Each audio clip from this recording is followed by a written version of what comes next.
Hare Om, Namaste.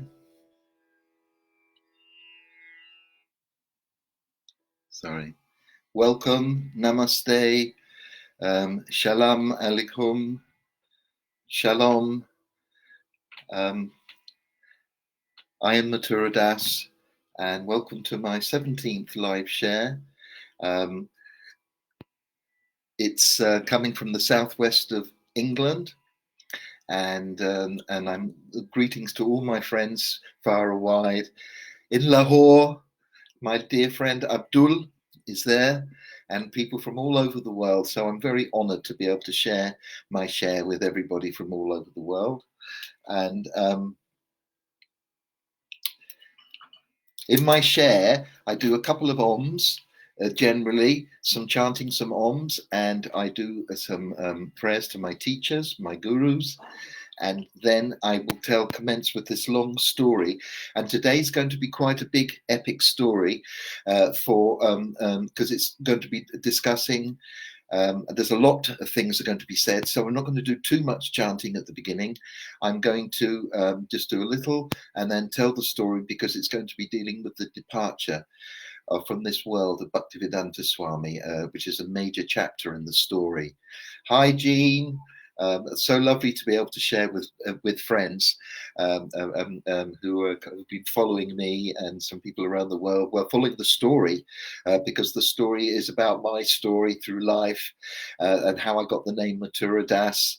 I'm 63 now. I got the name in 1974. It's a big long story, and there's a big chapter coming up. But before that, I'm just going to chant some Om. So if you feel just like relaxing, getting into you can chant at home. Of course, you are at home, even though you feel like you're all with me here together. And 3 Oms, then I'll do my prayers, and then I'll start such a song. Okay.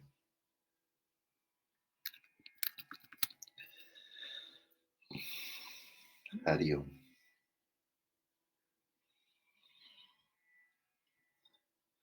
Just going to turn that down. Sorry, excuse me about that. Just going to get the drone right.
Om Jnana-timirandasya Jananjana Salakaya Chakshurmilitam Yena Tasmai Shri Guruve Namaha. Shri Chaitanya Manobishtam Shtapitam Jena Bhutale Swayam Rupa Kadamayam Dadati Swapadantikam Vandeham Shri Guru Shri Juta Padakamala Shri Guru Vaishnavamscha Shri Rupam Sahagrajatam Sahaguna Raghunatham Vitam Tam Sajivam Sadvaitam Savadhutam Parijana Sahitam Shri Krishna Chaitanya Devam Shri Radha Krishna Padan Sahaguna Lalita Shri Vishakanvitamscha.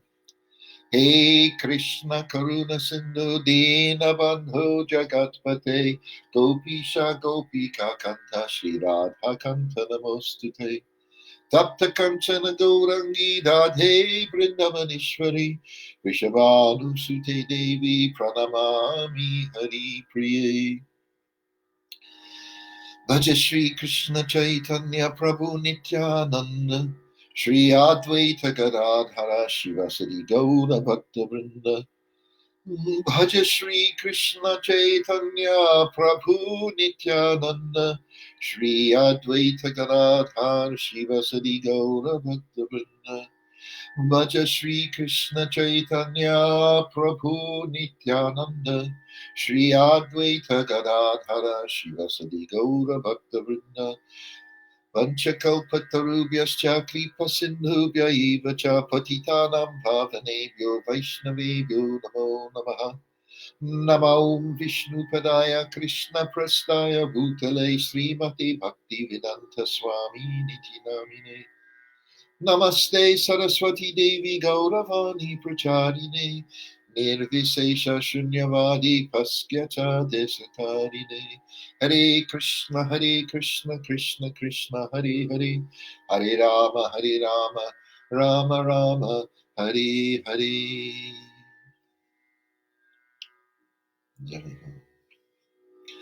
Welcome again to everybody tuning in. It's nice to be here again. I'm just going to do a bit of, I think, Radha Ramana Haribol, because it was just recently Radha Ramana, the deity's Jayanti, and I didn't sing it on that day. So this is, it's always nice to glorify Radha Raman. So beautiful.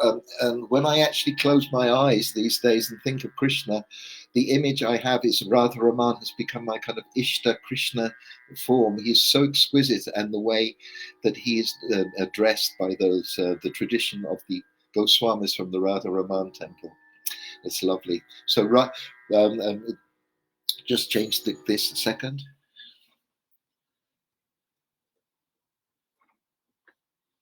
There we go. So the words are Radha Ramana Haribol. Radha Ramana Haribol. And it's call and response.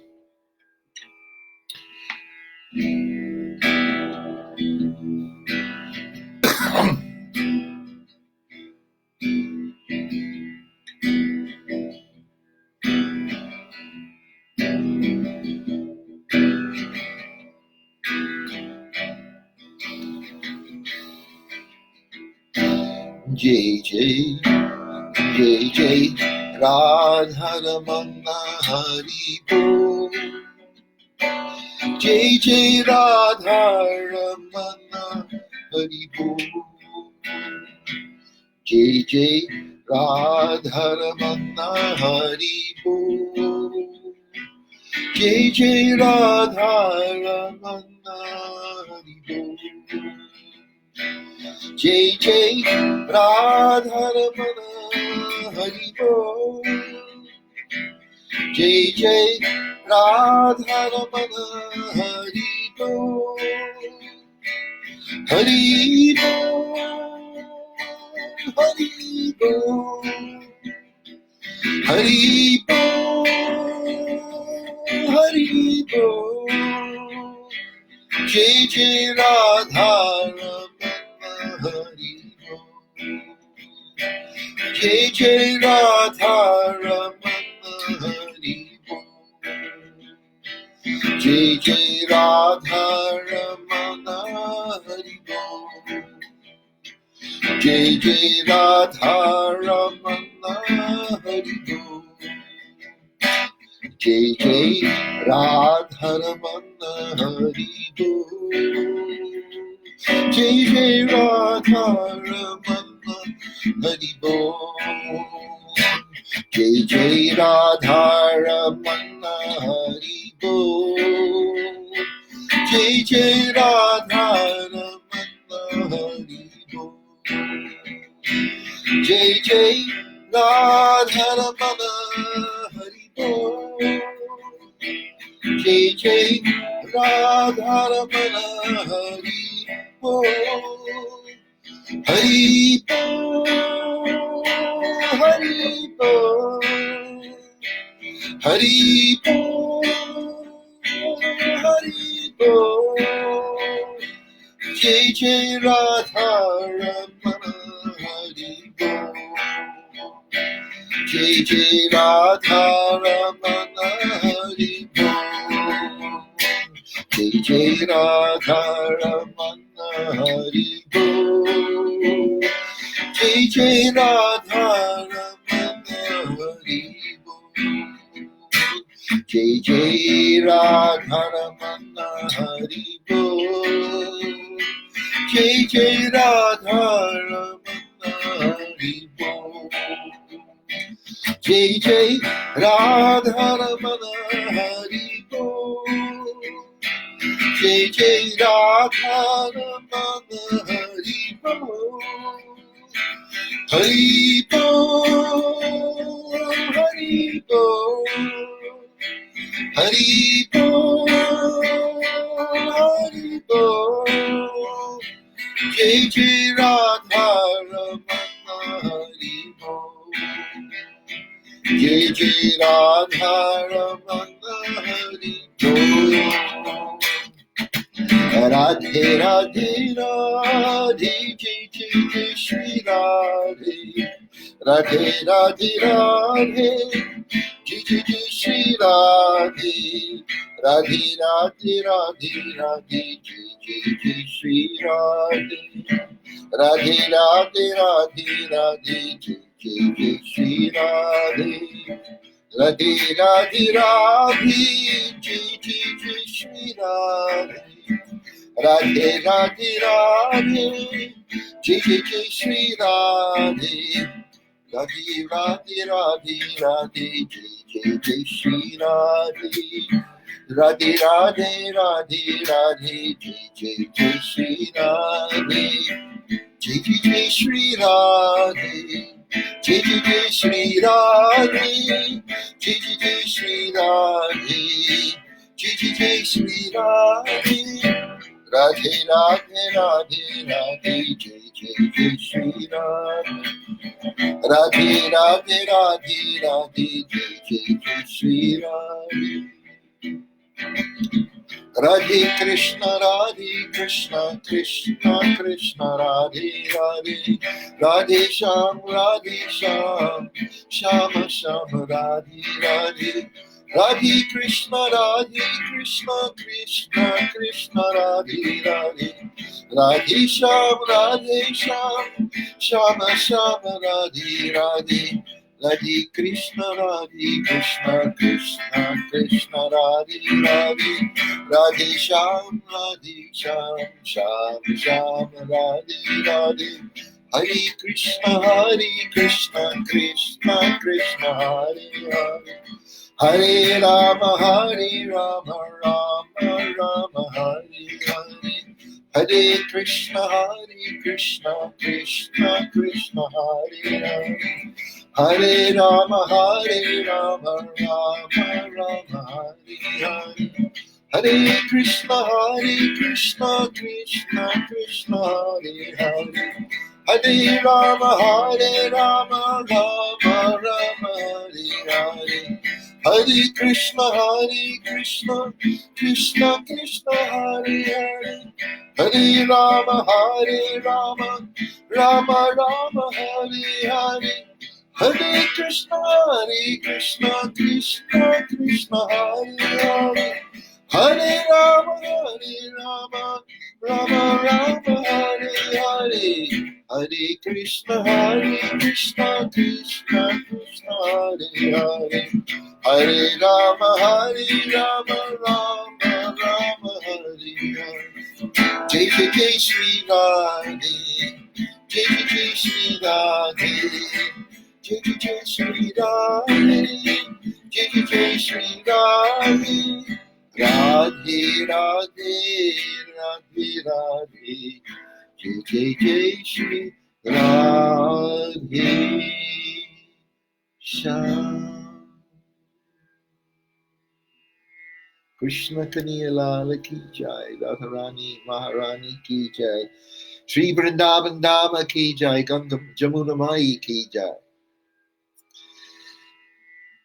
Okay, I'm just going to go straight into the talk because I've got a lot to talk about today. I'm going to do, at the end, I'm going to do a special song without the guitar. Anyway, that's going to be, it's about the songs of the departed Vaishnavas, but I'm not going to jump the gun there, but that's what I want to do at the end of the session today. Okay, just turn that down. So it's been a long story, isn't it? We've come a long way with the story. At the moment, in the last share, we had a very momentous occasion in the summer of 1976, the glorious summer, all over Europe and in Amsterdam. It was fantastic, and we had the installation of the beautiful deities of Radha Gopinath. And it was buzzing. It was very much a buzzing atmosphere at that time. But there was also a cause for concern around the world because Prabhupada was, as 76 turned into 1977, Prabhupada started to show signs of really slowing down. His health started to be quite deteriorated. And even though there was a kind of a festival in 77 in India, there was Prabhupada wasn't that active, and everyone could see that he was getting quite weak. And around the world, there were also, what we were doing was we were doing kirtans in kind of one period. We were doing non-stop chanting of Nrsingadev prayers and chanting to pray for Prabhupada's health, because while this was all going on and we were involved in all of these activities living in the ashram, you sometimes forgot how the whole thing came about, how it started, and this whole life and world that we'd entered into. The name that I got, Mathura Das, was all instigated by this one person. We'll call him Srila Prabhupada rather than just saying A.C. Bhaktivedanta Swami all of the time, because that's the affectionate name that we called Prabhupada, was Srila Prabhupada. And so we were doing this chanting at this time, and there was a kind of a feeling around the world as somehow or other we didn't really know how ill Prabhupada was, and we all had this kind of naive idea that he would go on forever, because none of us could really conceive of what would be this Hare Krishna movement without Srila Prabhupada's presence. But he'd been on this mission, his own, apart from starting the movement, his private mission, you could say, was to have to get the translation of these books. He'd done the Chaitanya Charitamrita, done quite a lot of the Bhagavatam, and but he hadn't quite finished it. He was still going, just getting to the 10th Dashama Skanda, which is the 10th canto of the Bhagavatam, which deals with Krishna as avatar. That's why Prabhupada many years before had done the Krishna book as a kind of, because it is the 10th canto, but he turned it into prose and condensed the whole book and turned it into the Krishna book, the book that George Harrison gave the donation for. So at least the devotees had the story of Krishna, but they didn't have it in the formal text from the Bhagavat from which that book was taken. So that was what was going on. Prabhupada was very weak. And as I had mentioned also in my last share, I'd just been to India in 1976 for the first time. And while we were there at the big international festival, there was a rumor that was going around that Prabhupada said that this was the beginning of the year of kind of troubles for Iskcon. And all sorts of things started to kind of happen around the world. And one of the things that, as I mentioned before, was as we were all in the Krishna movement going through this story collectively, and more people were joining. I joined in 1973, then people were joining 74, 75, 76. There was this big expansion, and there was many devotees all over the world joining the Krishna movement. And during this process, the hierarchical management system of the Krishna movement. All sorts of things were going on with people and power, and it's kind of a complex thing to talk about, but because it was very different all over the place, and it all depended on specific individuals involved in this story. And generally, the people with the most power in the Krishna movement were the GBCs, the managerial posts that Prabhupada had given, and the sannyasis. Now, and all of these people in these positions, they had their kind of like inner coterie, their gang. And this is an interesting point, something that I've thought about more on reflection, but not at the time, is that as people are going through this experience and as a collective, it's kind of quite a different experience for the different people according to where you're situated. You could say, if you see it like a kind of a mandala, the organization, and at the center is Prabhupada, and then around him are his, very close to, there they are, the GBCs, there are his secretaries that travel with him, his servants, but they don't really have the power. It's the GBC, and then after the GBC, there's the temple presidents, and then there's the kind of the rank and file devotees like me who didn't really have any position of authority. And then outside you had the lay members, which was quite a few people, because not everybody who was connected with the ashram and the temple was quite prepared to go the full way. And in those days, you see, it had gone from small little centers where people were joining in their early 20s, late teens, and people were growing through this period and getting children and getting married and changing.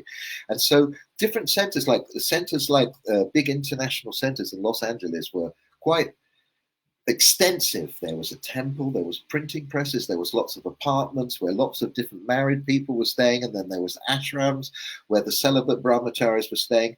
And around the world, similar things were happening, but maybe not as big as that. And then you had this big community going on in West Virginia with Kirtanananda, and who was in charge, who was the main person. He was one of the early disciples of Prabhupada.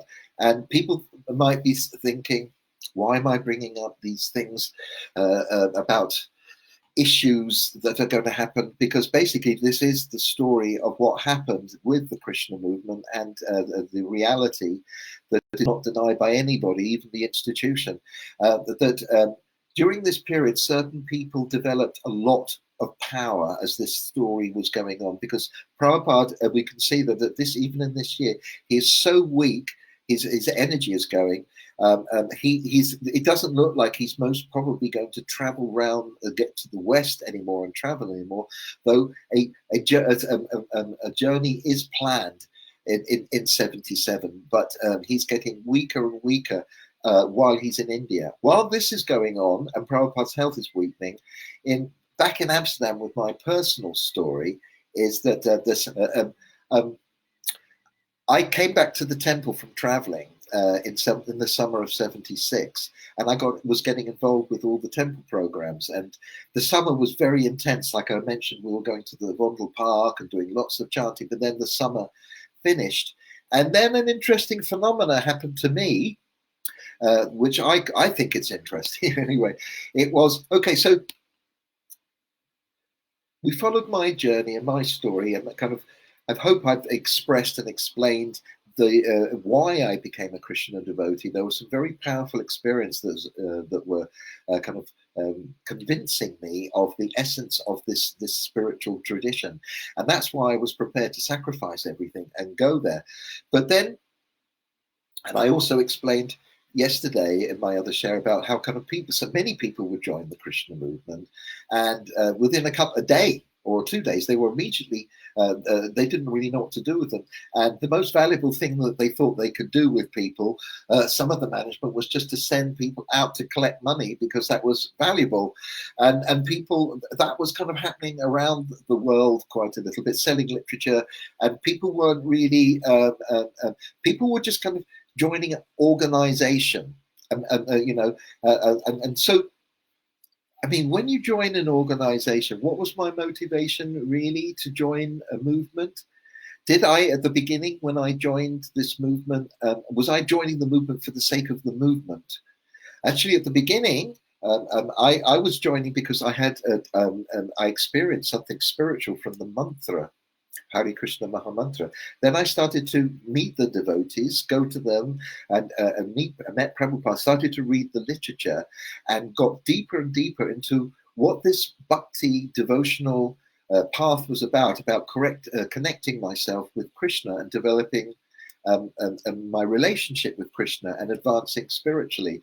And this is the idea of why Prabhupada actually established the International Society for Krishna Consciousness, because one of the tenets of all spiritual organizations is living in association with other people who are on the spiritual path, because that seems that would be the best way forward, because each person will be supporting each other in their path. That's the idea behind why people, teachers and group, they create organizations so as to make the spiritual path more beneficial and hopefully easier. But in the process of doing that, all sorts of complicated matrices form from the complexities of the varieties of people joining. And specifically, because I'm talking about the Hare Krishna movement that joined at a very specific time in a specific place and attracted a specific type of persons. And that's what I've tried to explain, that and that the early Krishna devotees were over 90% around the world, all kind of from the hippie counterculture, had taken psychedelic drugs, were disenchanted with the material world, material way of life. They were looking for a spiritual solution to their own path.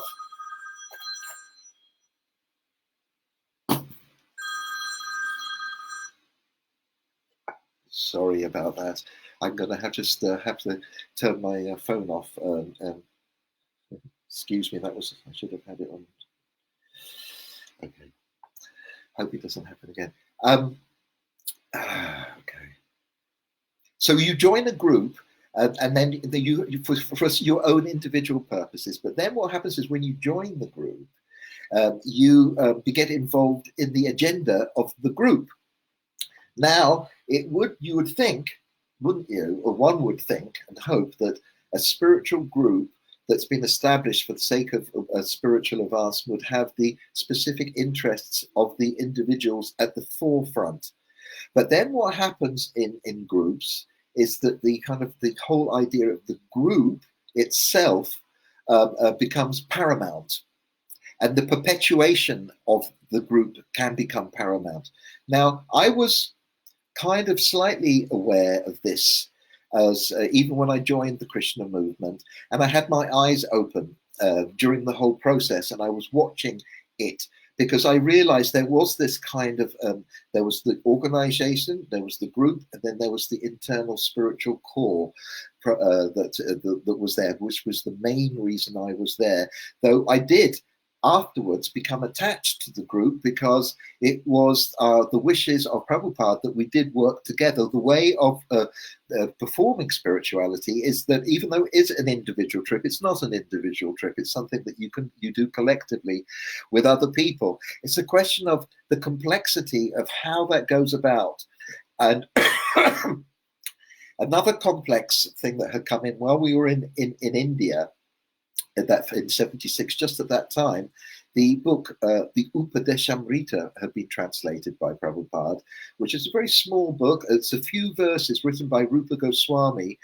It's about some very high teachings, and it's about the different categories and stratospheres of the different bhaktas, the levels of who they are, and about the importance of various holy places and the nature of spiritual instructions about things that devotees should practice to advance spiritually.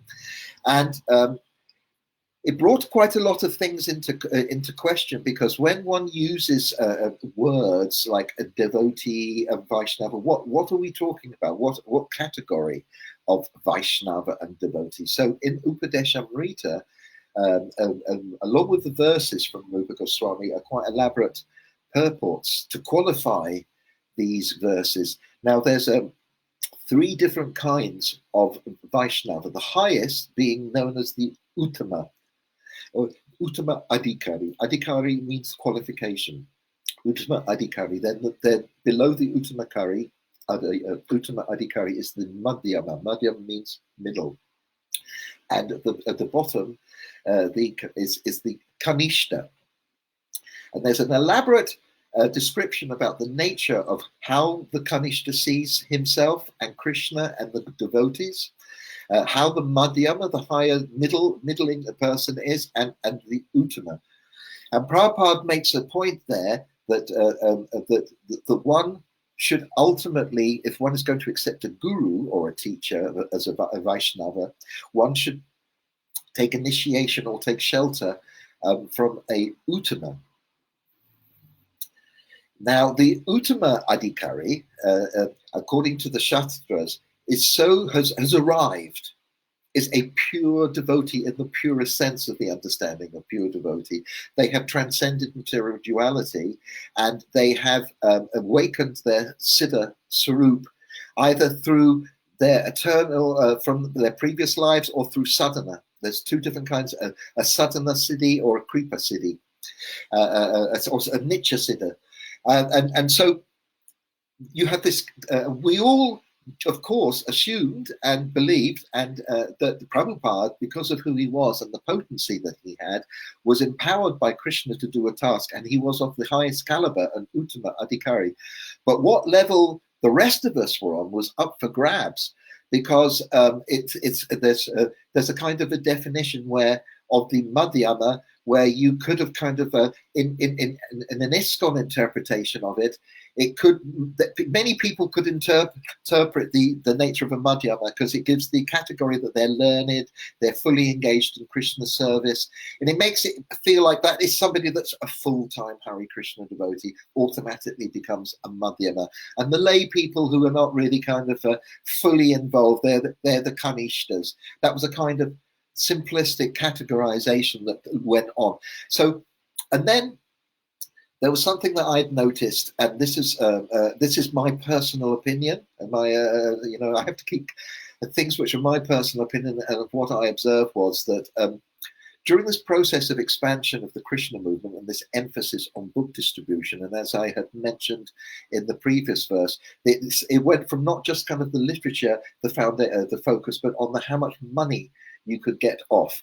And it all became about this volume increasing very exoteric aspects of Vaishnavism. All the emphasis went on it, which everyone said was pleasing Prabhupada because it showed that the Krishna movement was expanding. But Prabhupada was also very concerned that he'd initiated too many disciples. He had mentioned that.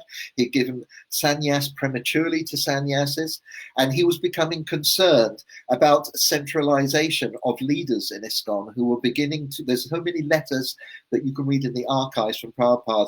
He was becoming very concerned because he was weak, trying to translate, and couldn't control everything that was going on in the world. And constantly there was issues going on, and people were harassing Prabhupada.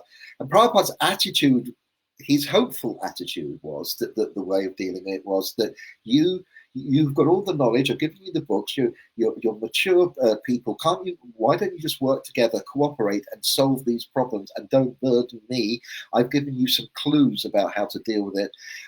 But this was it wasn't going to work this way, because basically some of those people that Prabhupada was a bit concerned about, the people that were beginning to centralize and dominate, were having a detrimental effect on the cohesiveness of the Krishna movement, and also they were developing certain kind of personal characteristics which weren't really in harmony with the nature of what a Vaishnava's attitude should be.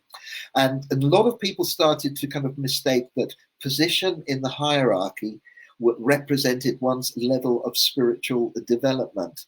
When one looked at the book, Upadeshamrita, and all of these things, one could discern that it was actually a spiritual qualification.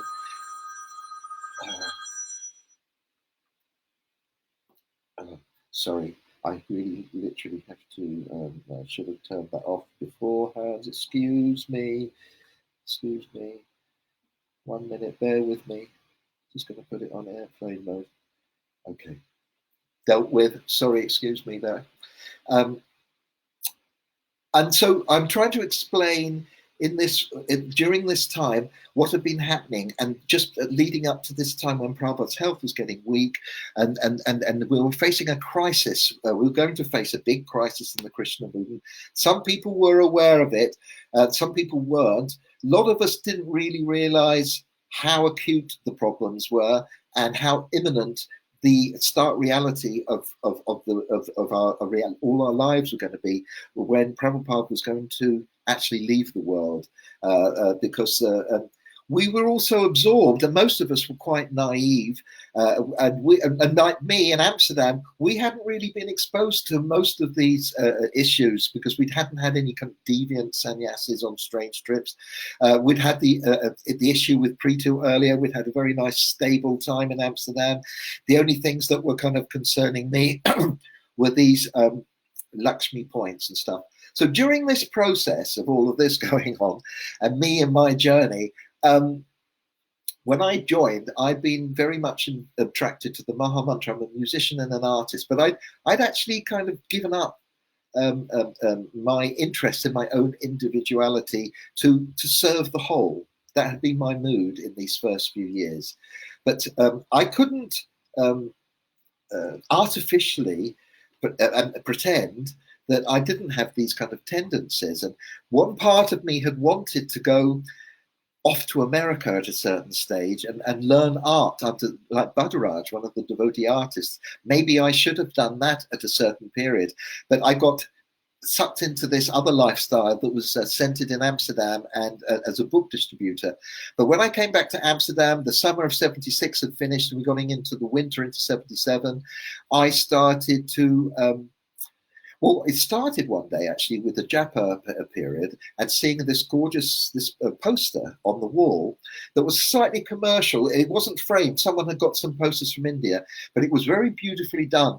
And one day during my Japa, and I hadn't had this experience for quite a while, I suddenly just went off on this picture and became totally absorbed. And as I became absorbed in the picture, I started to feel Krishna consciousness rather than the movement consciousness. I was actually establishing, with Krishna, and then I suddenly became so absorbed in the form. I mean, really, the way that the body curved, the proportions of the fingers, where the dhoti fell, the expression on the eyes and the mouth, and so what I ended up doing was I actually took them because it was just pinned. I took the picture off, and right at the top of the building, where we were in the healing tract, there was a big area where all the showers and the washing area was, but there was two little offices, and Hayeshvara, who I haven't really mentioned yet, Hayeshvara was a Dutch devotee who was much older than everybody else, and who'd been married to a lady from Suriname and joined as a mature person and had been an editor and a writer in Holland in magazines.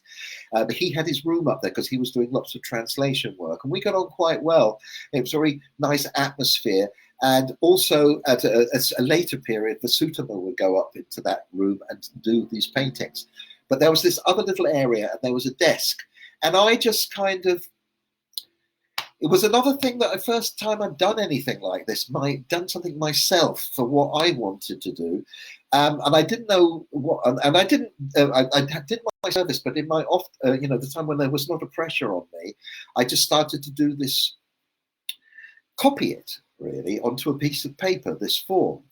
And I was deriving immense pleasure from just the artistic experience of drawing and getting absorbed into Krishna through art, and it inspiring me because this was my philosophy and my idea about things. Not everybody quite got it, even when I tried to explain it to them, that when you chant Hare Krishna, Krishna Krishna, Hare Hare, Hare Rama, Rama Rama, Hare Hare. Prabhupada described that it's a call for service. Hare Krishna, oh Krishna, oh Radha, Krishna, engage me in your service. But if you're doing activities that aren't really giving you pleasure, or you're not really, and they're not in harmony with you for whatever reason, then that affects your chanting. Because you're chanting and you're you're not enthusiastic. But if you're doing some service which is enthusiastic and you just feel enthusiastic about what you're doing, then that affects your chanting, because you want to have more and more service because the service is giving you bliss. Okay, that was my theory, and I still believe it to this day. And so I was deriving this, and I was just discovering this, that I was, and I've been missing this. And then what happened was I kind of stopped the drawing, went on chanting, started developing. It took a while because I hadn't done drawing for a while. And then I used to take the kirtan parties out quite regularly. I was one of the main people in the temple. And I just kind of neglected that part of my service. And I think I told them, I said, oh, I'm just doing this thing for a couple of days. And I started to, I added Radha into the picture. I had all these other old posters. I'm a bit of a copy artist. I took a peacock feather from here, some lotus flowers from there. I took the little temple in the background. It was a classic setting that I'd seen mostly in Indian pictures, posters with the temple, the moonlight, the Jamuna River, some cows, and I needed to go off in my mind into that space. And I worked on it for quite a while, and Lochanananda heard about me, and he was wondering what had happened to me because I hadn't been around so much in the temple. And he came and saw what I was doing, and I'd actually spoke to him about a year ago about it, and he asked me, what's happened to that picture, because Lochananda, he asked me, said, I really like that picture. If I'd like to have that in my temple in the office, and so I can look at it. I was very happy with it as a first attempt. It never got finished, by the way. I made some mistakes, and time was pressure on me. But that's great. I developed a great bliss from doing that, and it set me off on a kind of journey about my artistic nature needed to be nurtured one way or another through the Krishna process. And I'd always been fascinated in the Indian iconography more than even the Western devotees. Beautiful attempts. Some of their pictures were brilliant, but I normally went for the more traditional pictures, especially the Bengali pictures of Sheetal Banerjee that Prabhupada really adored and told devotees right at the beginning, this is super excellent. There's the very famous picture of Anjali, of Radha kneeling at the bottom and Krishna standing like very elegant, tall, and it's very mystical, the atmosphere, very moody, and all of his pictures are very atmospheric. And as Prabhupada said, these pictures are like windows to the spiritual world, and they were, being an artist, they were my way of entering into the spiritual world, and many devotees have brought these pictures back from India, and so I had access to some of these prints. And that was my joy. I always wondered, one day will I get to meet maybe the artists or go there and get some more pictures. I didn't know what was in store for me, but that was very inspiring. And then around that time, we had a little party that developed in the wintertime with me, Dimukta Sangha, Paravida, and another devotee called Yasoda Dulal, and Yasoda Vatsala, sorry. And we went on this we went out in Holland and stayed at some really groovy people's places. My friend, we stayed with some friends, Veda Smriti, who had joined the temple, who was later to marry Matanga. We went and stayed in Delft, and her sister lived there with a guy called Theo, who were really into psychedelics and mandalas, but they were very nice and let us stay there while we were there. That was one of the nice experiences we had visiting around. It wasn't like normal traveling Sankirtan, and we were just collecting funds. And then some issues somehow or other developed in the group, where some people had some issues, a little minor issue with Lochanananda, that it wasn't my issue. And we came back to the temple after traveling, and we had a meeting with Lochanananda, and somehow or other Lochanananda thought that I was the one that had called this meeting, but I didn't really have any issues with him at all. And he became quite defensive in this meeting, and it was a bit upsetting. He became very upset, and led to was a conversation with Bhagavan, the GBC, because even for Mukta Sangha, he was thinking, oh, I might go back to England and do some service in England. I've been in Holland enough now, because we were English devotees. I'm not sure what that issue was. I can't remember. But the long and short of it was that Bhagavan said, on the phone, he's told us all not to do anything, not to do anything rash. He was going to come, and he came the next day, all the way from Paris, because he considered it a bit of a crisis at the temple. We were both kind of important devotees, because I didn't want to go, but Vrindavana Sangha was my buddy, and we were thinking maybe we could do something interesting. I wasn't really sure, and so what Bhagavan very cleverly came up with was this idea that why didn't Vrindavana Sangha, first of all, he created a nice atmosphere where we all kind of like paid our obeisances, whatever misgivings were there were made up, and we all hugged each other, and we all felt much better. Lochananda felt better, we felt better. Whew, that was a thing. But then he came up with this great idea to start a restaurant. Right in that room that we were discussing, that beautiful front room at the healing grat, overlooking the canal. It was quite a beautiful, it had molding on the ceiling, around the outside, these beautiful panels with stretched fabric, parquet flooring. And within literally a few minutes, he'd got us in his hands, and we started the idea to start this restaurant.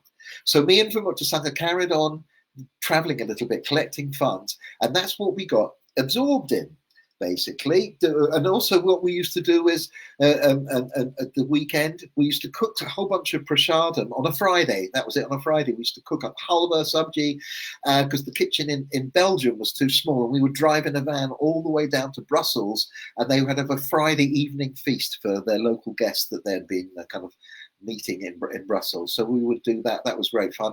In the meantime, we started planning. And in fact, maybe right at that time, me, Lochananda, Bhagavan, and Vimukta Sangha, we all went off to check out the Yogi Bhajan, the Sikh Kundalini Yoga people's restaurant called the Golden Temple, just to see what they'd done, because that was the only vegetarian restaurant in Amsterdam. And we went there, and it was really impressive. They had a really good atmosphere. The service was done beautifully. It was very clean. It was a nice, interesting menu. We just had a little taster of things. We were quite strict because we knew that certain things would mostly have onions, but we just wanted to see really the setup. And that gave us an inspiration about what to do with our restaurant. And so we figured out what kind of and I got very much involved in choosing the colours that we were going to paint the room. And Bashikara, my friend who was there at that time, we got involved in decorating the whole temple. I mean, we did a lot of work. This room into the restaurant, a lot of sanding and doing it. It was beautiful, 2 different tones of cream and beige. We had nice tables. We got tablecloths. The Vimukta Sangha sourced where we could get all the tullies from and all the plates for the restaurant. And that there was another little room that was next to as you came in the entrance, we were going to convert into a kind of the distribution part of the restaurant with some of the little small cookers, and most of the other cooking will go on in the temple kitchen. And it was the very first Govinda's to be restaurant in Europe. There's one, I think, already in Los Angeles or New York had already opened. And Lochananda, who I talked to also a year or two ago, said he got the letters from Prabhupada when they told him in India about what we were doing. He was very, very happy and gave his blessings to the project. And that was great. So Prabhupada was very happy that that's what we were doing, something that was pleasing to Prabhupada. That's what he wanted. And but also at this time, what had happened was we're going into 77 now. Prabhupada was getting weaker. And my very dear friend who had joined in Amsterdam, Chanurari, who from France, he had gone to India. And he was now traveling on a party that was managed by Gargamuni Swami, who was the brother of Brahmananda. They were 2 very, very early devotees who joined in New York.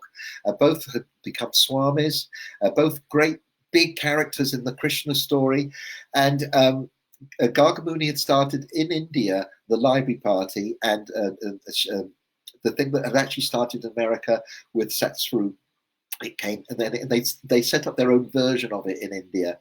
And my friend Chanurari was so happy, and it was the first time in his Krishna conscious career from joining in 74 where he actually felt happy and fulfilled, and he wrote me these letters. And well, I started working in the restaurant, and one of the ladies who was working in the restaurant, I won't mention her name, she actually, fantastic cook, great stories. I found out through Navaswati, from Dr. Sanga's partner, that actually this lady had a crush on me. And it had started because Prabhupada was, at that time, one of the issues was that there were a lot of divorces happening in Iskcon.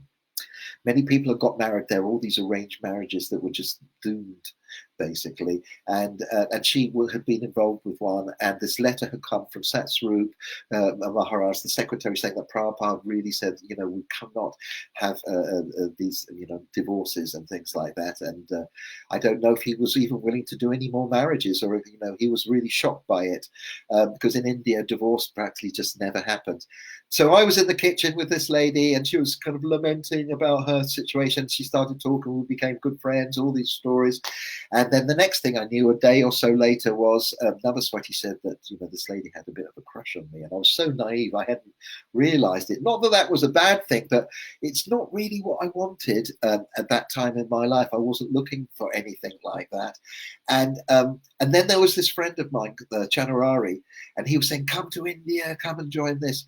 And so after working in so we opened the restaurant, and it was a great success. And it was quite, it took us a while to get into the swing of it. And a couple of devotees were involved in it. And Marta Healy used to cook this incredible preparation. It was made with paneer, and it was meant to be like mock spare ribs with a kind of barbecue sauce, and it was one of the best sellers, and it was fantastic, and immediately became very popular.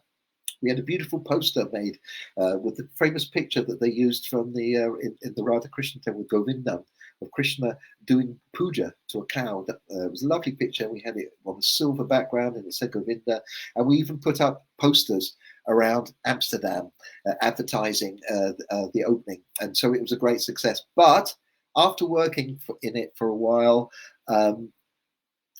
I just decided it's okay. I've set it all up. That was great fun. I don't want to do this every day. This is not where my life is going. I want to go to India. Prabhupada's getting weaker. We never know when he's going to pass, and I want to have a little bit of, if possible, a little bit of personal association with Prabhupada before he maybe leave. That was in the back of my mind. And I spoke to Bhagavan about this, and he okayed it. All I had to do was go collect with some records. I was allowed to keep a certain percentage for myself, and the rest give to the temple for my journey and trip to India.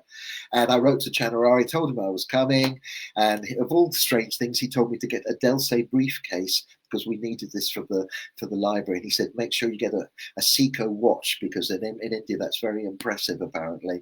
And it was all kind of a bit weird. So I did all these things, and I said goodbye to all the devotees, got my money, and I was going to fly from London to India.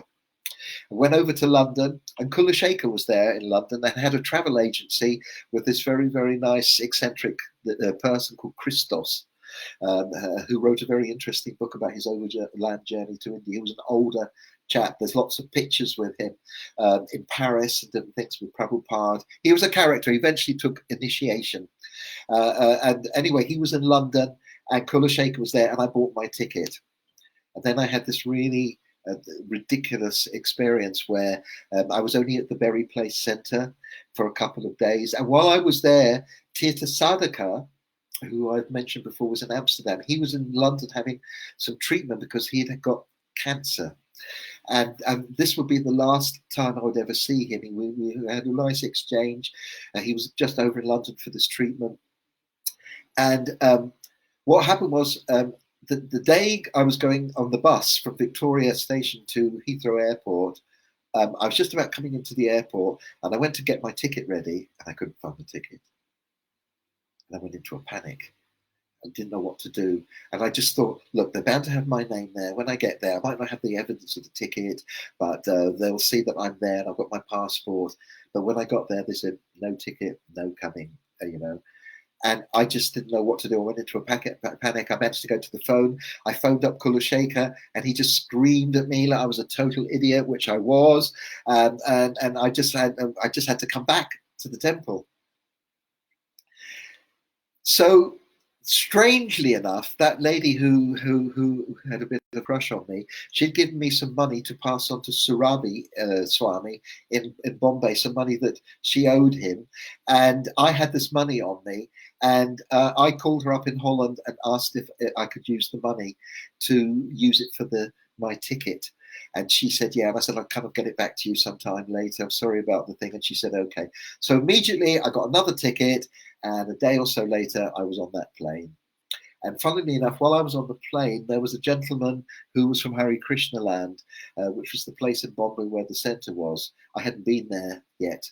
I only heard about it. He was called Mr. Acharya. And he was he was actually an airline pilot, but he wasn't on the airline that day. He was a passenger. So we had a nice conversation all the way basically to Bombay. And when I got to Bombay, it was the very, very beginning of September. And Prabhupada was in Vrindavana at that time. And the weather was it was the end of the rainy season. It was very, very humid. And I met Patitudaran, who was there. He'd been in Bombay. He was doing his service at that time. And I think the first day or second day I was there, I was given a kind of a place to stay in one of the buildings. And my friend Chanarari was not actually there. He was traveling at that time, so he wasn't there.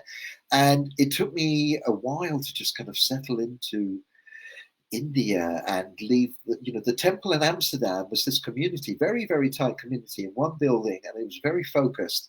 Everybody knew each other, everybody, and it was like a family. And suddenly I'd left that, spent a day or two in Berry Place, which was a bit similar, but now I was in Bombay, and there was this big building that was under construction. And I got to meet Surabi, who I actually had met in Europe. He'd come through Europe, so I'd actually met him before. And of course, anybody who'd been in Holland had a big, deep connection with Surabi because that's where he had been from. And then he showed me around, gave me a guided tour of the temple, where it was, and there was huge. It was two hotel pieces, a big foyer, a restaurant downstairs. Then there was the temple was adjoined to this space. There was lots of rooms at the center, at the top, down the side, at the back, behind the temple, and a theatre that was going to be used for presentations and stuff. It was a concept, and I think Prabhupada had the idea to combine all these elements together, and Surabi had worked with his team, and I got to meet also some other very Vijayta, and especially my other friend who became very close with was Nistra Gunya, who was involved as an assistant to Surabi.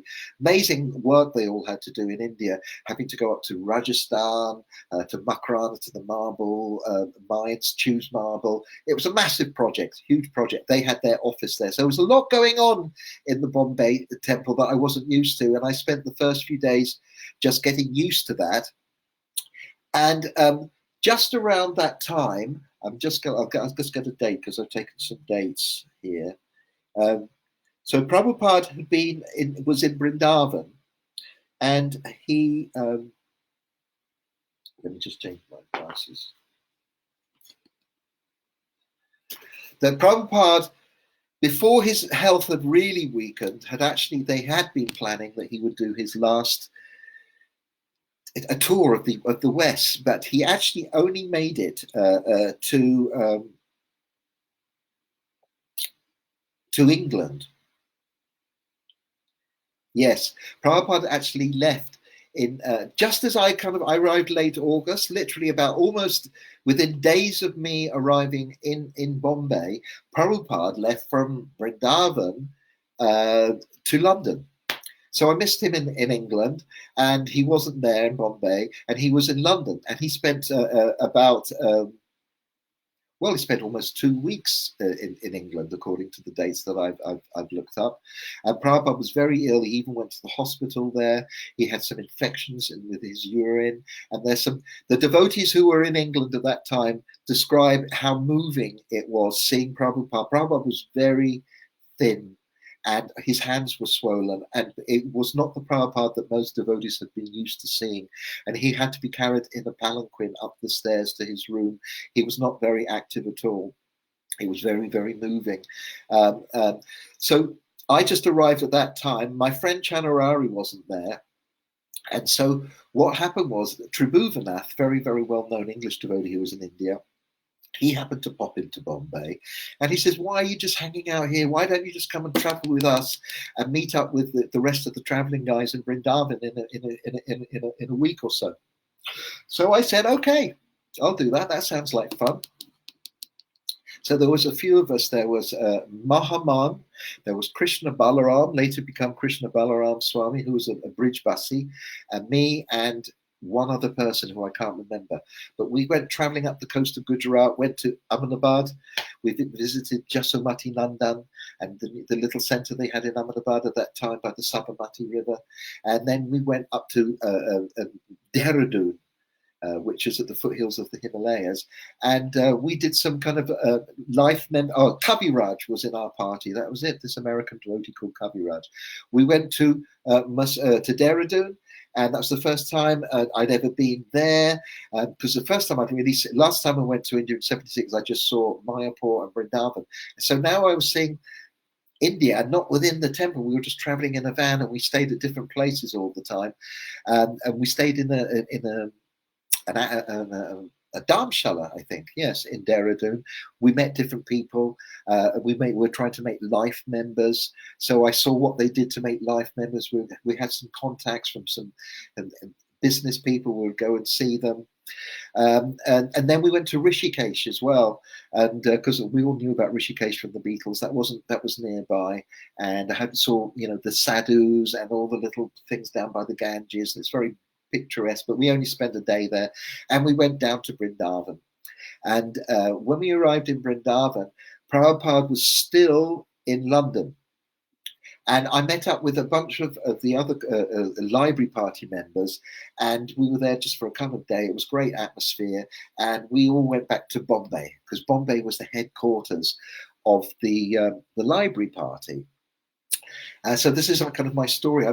It's an unusual. I was just kind of I just arrived and I was going here and there, and actually hadn't even kind of done anything with the library party, and I wouldn't actually get to do anything that tangible for a while, because while we were in Bombay, and Chanarari was there, because he was there, we met up and we went down to Bombay. A funny thing happened. Funny things happened is I was going through all my bags and getting rid of my old things. And I threw one shirt in the corner of the room, as I did. And then a bit later, suddenly I heard my name being called up. William Mark Jeffrey Aleska, what's this? And I said, that's my name. And I went in, and what had happened was, while I'd been in London, before catching the flight, I'd gone and taken the shower, come down, and before I'd gone and taken the shower, taken my ticket, I'd taken off my shirt, which had my ticket in, and put it in my bag and forgotten I'd done it.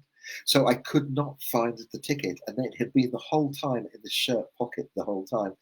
And somehow or other, with that ticket, finding it, I managed to through a long-winded process, get some refund from that ticket, and I got some money back for the lady. So that was another interesting thing that had happened. But what the most important thing was that Gargamuni knew that me and Chanarari were good friends, and Chanarari was on a French passport. We were quite lucky, us Brits, at that time. We didn't need visas. Visas didn't come in until 1984, and he had to leave the country. And so he sent us on a mission to go and sell books and things and make standing orders, and to go up to Nepal. So we went off on this very interesting mission, just two of us. And on the way up, we popped into Vrindavan and saw Prabhupada, who had come back now from London. And he was very, very weak. This was the time when Lokanath Maharaj, who had been taking a bullock cart around India, had gone up to the mountains, and they had shown Prabhupada's books in Badrinath in the Vyas Gufa. And they presented them to Vyas, who was in his non-physical state, and offered them. And they'd come back and told Prabhupada the story. And Prabhupada got so enthused by this. And Prabhupada had this idea that he actually wanted to go on parikrama and a bullock cart around Govardhan Hill. And this became quite a bit of an issue, and I'm not going to go into the details about that because it is a big story. What was happening in Vrindavan at this time? There's a few conspiracy theories and stories involved, but I'm not going to touch on them in my talk because that's not what my talk is about. Because also I wasn't aware of anything. I'm describing actually how I experienced it. There was lots of devotees there. We got to see Prabhupada. He was very weak, but we had to do this thing because his visa was running out. We had to get out of the country. So we went up to Patna. And my friend Chanarari had been in Patna before, and we met some very interesting people, especially a chap called Gopindra Singh, who owned the ferry across the Ganga, and he was a great lover of classical Indian music. And I hadn't really started listening much to classical Indian music at that time, just started. In fact, while we were setting up the restaurant, one of the guests in Amsterdam had said, "You're going to need some other music to play here, not just banging Hare Krishna mantra." So we said, "Yeah, that's a good idea." So he brought around his collection of Indian albums, and I listened to them, and I made these recordings. And while I was doing decorating things, we were playing this music, I started to get very influenced by hearing some of these recordings, and I was just beginning my journey, and I noticed that they had this ability to take me out of where I was and create a kind of this was the theme music I'd been listening to, the background music for the Vedic paradigm for the stories of the Puranas. As soon as I would hear Indian music, flute, santur, sitar, a background would be there, and it would be a wonderful place. So I could be doing some activity, and my mind could be going off on a spiritual, inspiring journey. That's what I discovered. And so while we were there in Patna, this gentleman, he played me. He kind of knew what to play for somebody like me who was just beginning, and he played this album that would be kind of really accelerate my interest in Indian music. It was Ravi Shankar and Ali Akbar Khan doing a Sindhu Bhairavi, a Jugalbandi, a Sarod and Sitar, recorded in '64. And I just remember sitting there going, "Oh my goodness, this is most probably one of the best bits of music I've ever heard."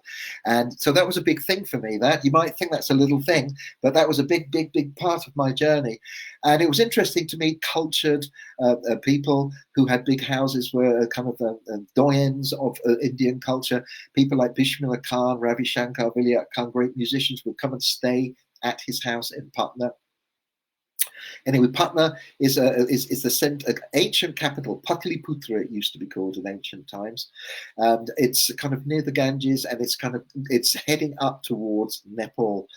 And I'm not going to go into too many details, but basically, as soon as we got onto this bus, my friend Chanara, he got sick, started to feel better, and after being in India with all the, it's quite intense, and there's lots of people, and there's lots of things, and lots of everything. And suddenly you hit the Himalayas, everything just starts to chill out, and it becomes a bit more recognizable for a European, the much more lush green. And as you go up into the mountain, gradually higher and higher, the population has obviously thinned out. And I was just gasping out of the window at the beauty, and having a strong affinity with the Himalayas. I'm pretty sure that's where I've been in previous lives in India.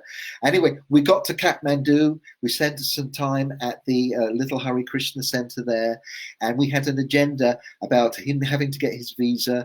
We actually even met the Prime Minister of Nepal. We presented him a Bhagavad Gita. We met a few people there because we were still officially doing our library party work, and the idea was to get people, rich people, or colleges, universities, libraries, to take sets of books, and we had English books and there were some Hindi books, so we carried on doing that. And an interesting thing happened. There's a very ancient temple complex in Kathmandu called Pashupatinath, and I was dressed in my full Krishna robes, and we went to the temple to go in, and this guard who was standing in just kind of police uniform, Nepalese guard, said, no foreigners allowed in here. And we were like, "But we're Hare Krishna doing it." And he laughed and he said, "You chant Hare Krishna, in your next life you can become born a Hindu, and then you can come into our temple." It was just like that, and I was just like quite shocked, really. I wasn't expecting that. So there we go. That was that story. And then we came back to Patna. And we were going to carry on, because even though Prabhupada was weak and sick, we still didn't think that Prabhupada was going to get better. We thought he was going to get better. So what had happened is, when we got back to Patna, we couldn't get any more books or anything to do any more service, and we couldn't get through to Bombay on the phone. It wasn't like now. It was very hard to make a phone call. So we made this unusual decision. We just jumped on the train and went all the way down to Bombay.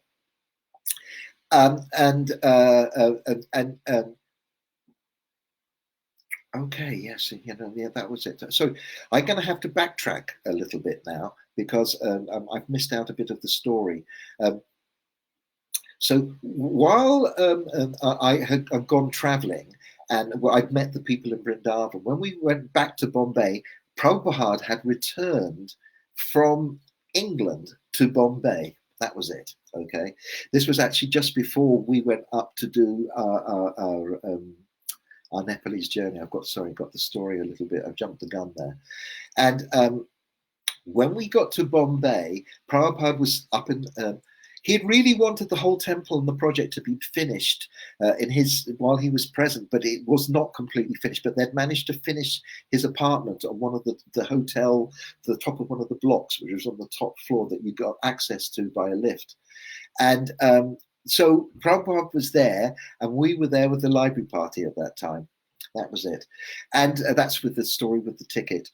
And what happened was that while we were there, Upendra, who was Prabhupada's servant, we became really good friends with him.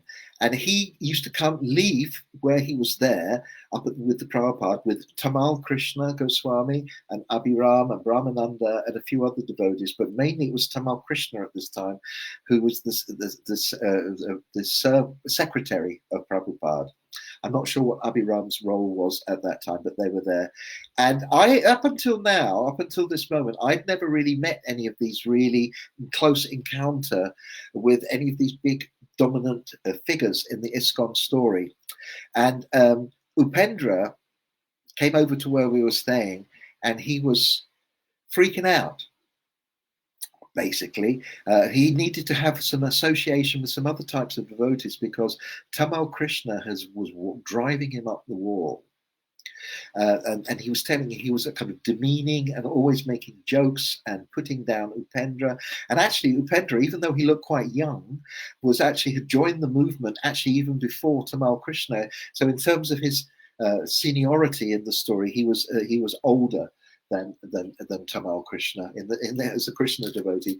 And we were first time I'd ever really heard anything about him. And then Chanarari had driven with him in a car in Bombay, and he said the whole time Tamal Krishna just had been on this trip. So my initial ideas about who he was and everything weren't that good, but Upendra had said, look, there's 24-hour chanting and there's a rota. I will get you on the rota. And he went and got us on a rota, and he told us which time to come. So me and Chanarari, now this is a story that's was quite, it's a shocking story for me in my story. And it's sorry to anybody who might find this kind of a big critical story, but this is what I experienced. So there we go. We go up very innocently up to Prabhupada's rooms, and there's Dvijavara from Italy, and Arjuna and Akshaya. Arjuna from Mauritius and Akshaya, they're kind of like the bodyguards. They're kind of hanging outside the room. I became good friends with both Akshaya and Arjuna, and Dvija later. And we went in, there was a kind of reception area, and we came and said, Haribol, we've come to chant for Prabhupada, Upendra's arranged that. And then Tamal came out from wherever he was, because there was different rooms leading into Prabhupada's quarters. And he started saying, hey, Abhiram, do you think that these two are good enough to chant for Srila Prabhupada? And he didn't really respond. Tamal was just on his trip. Brahmananda was just sitting with some headphones there, sitting there just in his own space. And it was my first time seeing all of these guys together.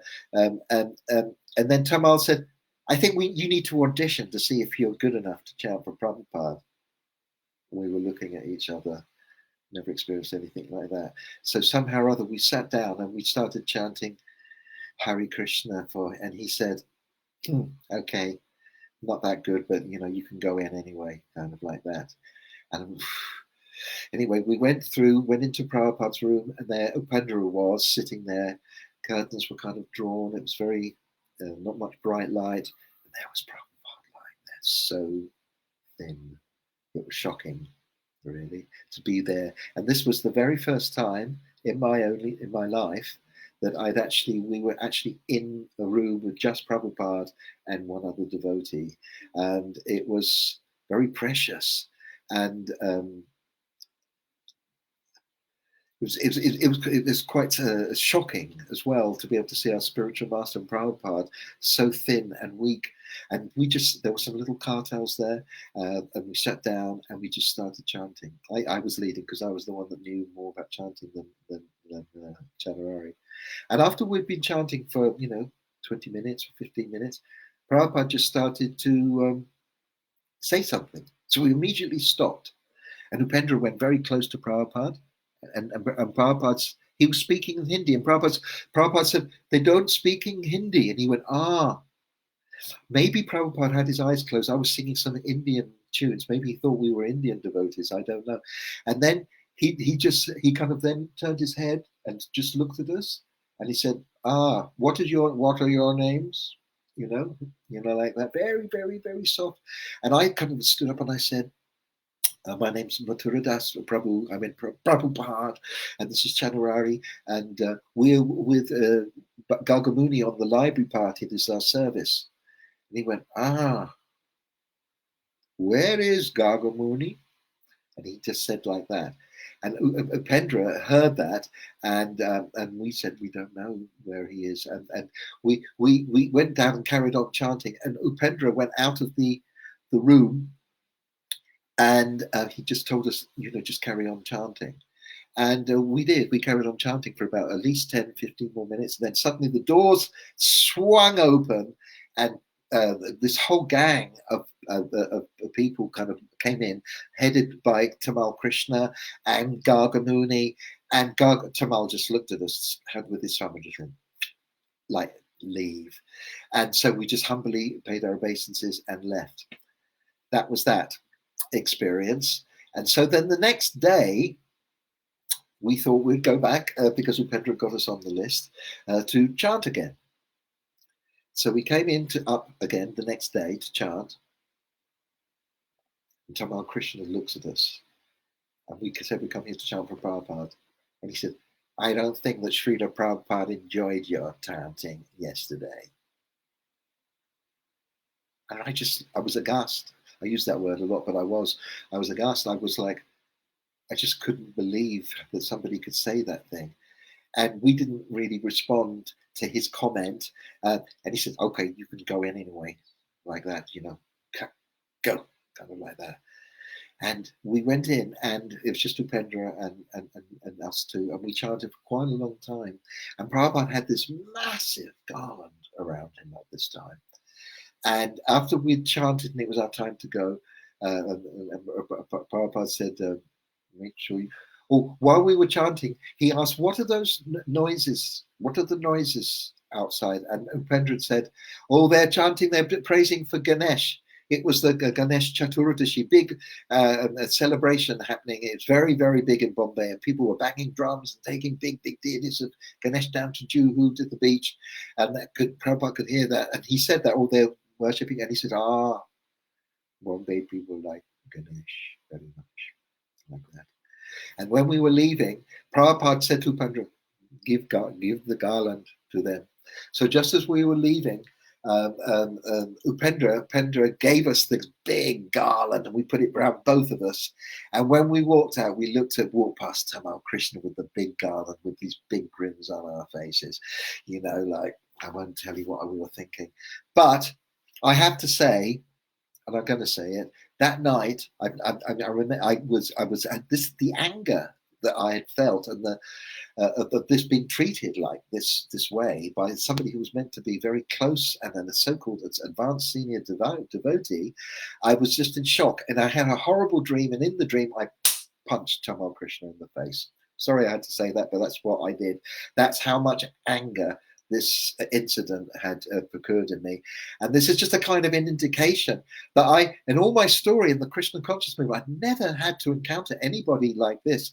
But now I knew that there were certain characters within this Krishna story that had very questionable personalities and agendas, despite being incredibly charismatic, well-read, learned, and many people I've told this story to, they said, that's just Tamal. Tamal was like that, and somehow or other, for a lot of people, this behavior was normal, and it could be looked over, but for me this was an indication of not very good tendencies, and then it was only be later that all of these things would actually be shown to be true, and not just about with Tamal, but many other characters and leaders in the Krishna movement. Very kind of something had happened in their journey that had turned their minds in such a way that they could actually deal with God brothers and different people that were around, and it didn't bode well for a Krishna conscious movement that was going to be led and steered by these people when Prabhupada was not present. So that was the first indication of this for me, really, and it wasn't good, really. And after this, Prabhupada decided that he was probably going to pass very shortly, and he wanted to go to Vrindavan. And so the news spread that Prabhupada was going to Vrindavan. One of the life members had this big old kind of Cadillac car. I think it was a Buick. It was an old one. They brought it to the temple, and Prabhupada was being brought down, came down in the lift. And then those strong bodyguards, Akshaya and everybody, they carried Prabhupada on a palanquin to the car. And nobody really knew what they was going down to the station to leave to Vrindavan. And I just remember Prabhupada being laid in the back of the car, and he was just lying there. And we were at the window, and Prabhupada was just so weak, and he was putting his hands up like this, and weak to all the devotees. And there were some other cars there going to there as well. So we just jumped into the car, and I saw Patita Duran. He was running. He didn't know what was happening. I said, "Stop the car, bring Petit in." And Petit thanked me later, because that would be the last time he would actually see Srila Prabhupada. And that time we went down to the station. As we got there, Prabhupada's car got there a bit earlier. Just before us, he was coming out in his wheelchair onto the platform, directly out into the platform. We followed him, and the train was really about to go. There was a big rush to get onto the train to Mathura, and and as we were following Prabhupada down the platform, he got into the train. And then we were just waiting, and then there was some Mridanga there, and suddenly the train started going, and I just took the Mridanga, and a group of us, with the cartels, as the train was chuffing slowly, we ran down the platform and Hare Krishna, Prabhupada, Prabhupada, and Prabhupada went. So that was a backtrack in my story. I had to go back because I jumped the gun, really. And so it was after that me and Chanarari went to Vrindavan, then went up to the Nepal and came down to Patna, went to Bombay. And so we came all the way to Bombay because we couldn't get books. And when we got there, Palika, who was the secretary of the library party, and not only that, Gargamuni had gone AWOL. Nobody knew where he'd gone. He'd just disappeared. He'd seen the writing on the wall, I think. And Palika, she said, look, the two of the parties, somebody's leaving this party, another leaving party, because there's normally 4 people. You should go up to Vrindavan and meet this other party and join this party.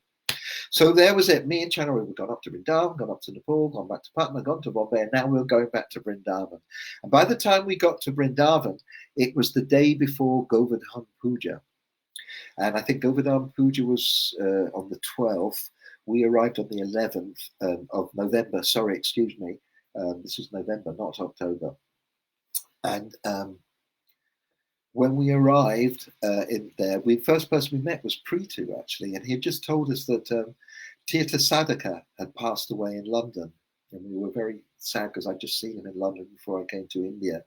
There wasn't that many devotees in Vrindavana at that time. Prabhupada had actually wanted all the devotees to come to India. Now, this is a big controversy as well, because many of the managers in Iskcon, the leaders, they kind of they were saying, "Oh, you don't need to go to Vrindavan. Better to stay here and do service." And hundreds of devotees have regretted that they actually did this and didn't come to Vrindavan at this time. And there are some more conspiracy theories regarding why that happened, because also. What had been going on in terms of initiations in the last year had been this, and this is what is also going to lead to a big controversy. Was during Prabhupada's presence when he was healthy, I've mentioned it, you would be in the temple for a certain amount of time, you would be considered okay for initiation. Temple president would recommend to the GBC, and then GBC would ask Prabhupada, and then Prabhupada would okay it, and the names were given, and a yagya would be done, and the devotee would be accepted. Now, in the last days, there were these conversations because lots of people were wanting to get initiated, and there were questions about who. Prabhupada said, "You don't have to ask me now. Just do it. Just do the initiations and get them done." And then there was this controversial conversation about what will happen with the process of initiation when you leave.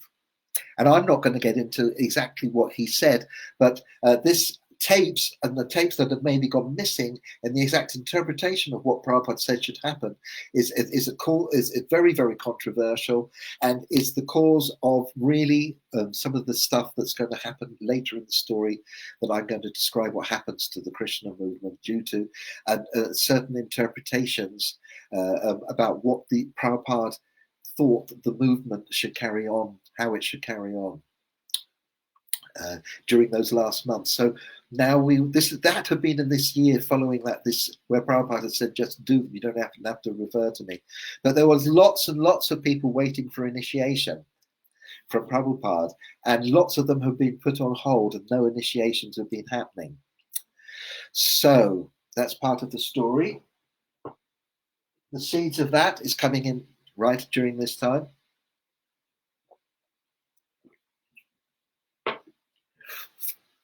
Also, Prabhupada had traditionally had his own Ayurvedic doctor called Vanamali Kaviraj in Vrindavan. But for some unusual reason, they changed the doctor and brought in a doctor who was kind of used to have Ramanuja Tilak. I can't remember his name. Somehow he had been brought in as the Kaviraj and the doctor. And lots of devotees have been going to astrologers and trying to find out what they thought that the astrologers, if Prabhupada was going to survive, how much longer he was going to live. And we were still oblivious, and most of us didn't really know what was going on. We only found out all these little details, what was going on behind the scenes afterwards. And there's a lot more hidden things that were going to possibly come out much years later, stuff that we could never even possibly imagine. And of course, Prabhupada was thinner and thinner and thinner and thinner. His fingers were all swollen, but his body was so emaciated. What was happening was, what we would do is that there was this 24-hour chanting going on in Prabhupada's room. And it was done in shifts, and it was very soft, and it was very, very mellow. This Prabhupada's room in Vrindavan, there was the temple, Krishna Balaram temple, and then behind it there was the guest rooms and Prabhupada's quarters. And then there was also this kind of restaurant area as well. And we were staying in rooms that were connected in the Gurukul building, which was next door. There was a Gurukul established, quite a few children there, and there's all these other rooms, and the brahmacharis, we were all staying up and sharing rooms over there at that time. And there was a big feast on the next day, on the 12th, because we arrived on the 11th. I think Ayodhyapati cooked this amazing feast. And we would be going in chanting regularly. And then on the morning of the 14th, me and Chanarari went into to sing for Prabhupada, and we came into the room, and then Prabhupada was lying down on his bed, and he was facing, his head was looking, facing the wall, and there was this beautiful picture of Radha and Krishna under the Kadamba tree, I think done by Jadharani, and then the other beautiful picture of Krishna and Balaram with all the cows coming, the originals there that he could see. And the bed was quite low, and there was not that many people chanting that morning when we came in. Badaraj was leading actually at this time, and I was sitting a bit back, so I couldn't really. I was sitting back from the headstead because there was a headband stead, my Prabhupada's head. And while we were chanting, suddenly Badaraj jumped up. I kind of saw him, and he rushed to the bed, and we jumped up with him. And Prabhupada, and he started to scream and shout in the Sringadev prayers, and we started to scream together.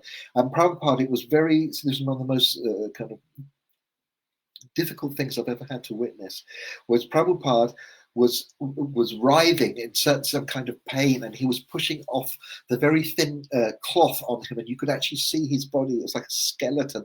He was writhing, and we were screaming and screaming and shouting, and devotees started to rush into the room from all quarters because there were just a few of us there, and more and more and more devotees, and we were screaming and shouting. I remember, but the Kaviraj rushed in, Pradyumna Panditji, he rushed in, Pishima, Prabhupada's sister, who looked like a female version, younger version of Prabhupada. They were right on one side next to his bed. The Kaviraj was there, and Pradyumna started to recite these verses in Sanskrit, and it was all, and all the devotees they were coming in, Nrsingadev, and then gradually Prabhupada, from this state of agitation, calmed down, and we were all kind of quite relieved that at least he had calmed down. And then Bhakti Charu, who was a sannyasi, who was quite a new devotee, but he made initiated in sannyasi, being his servant, he was there.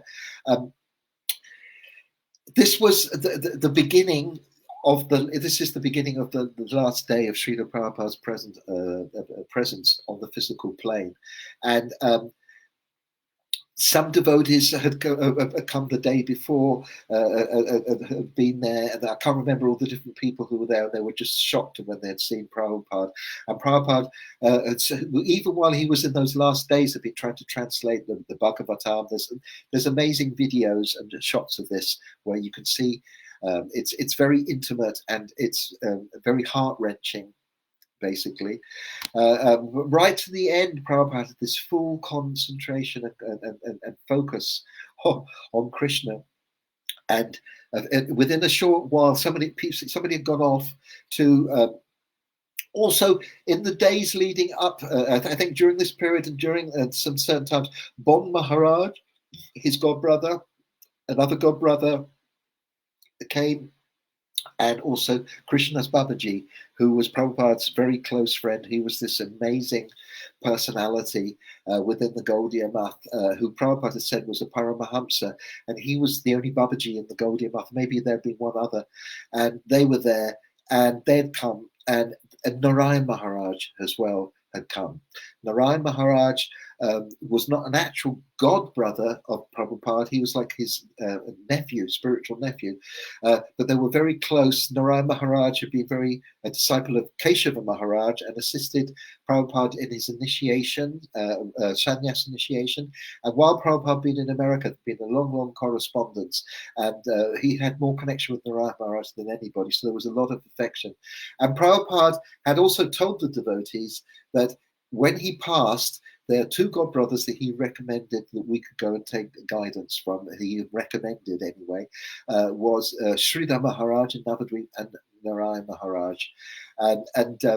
And Narayan Maharaj, because basically nobody really knew what to do. We knew that Prabhupada was probably going to be leaving very soon. Nobody knew exactly.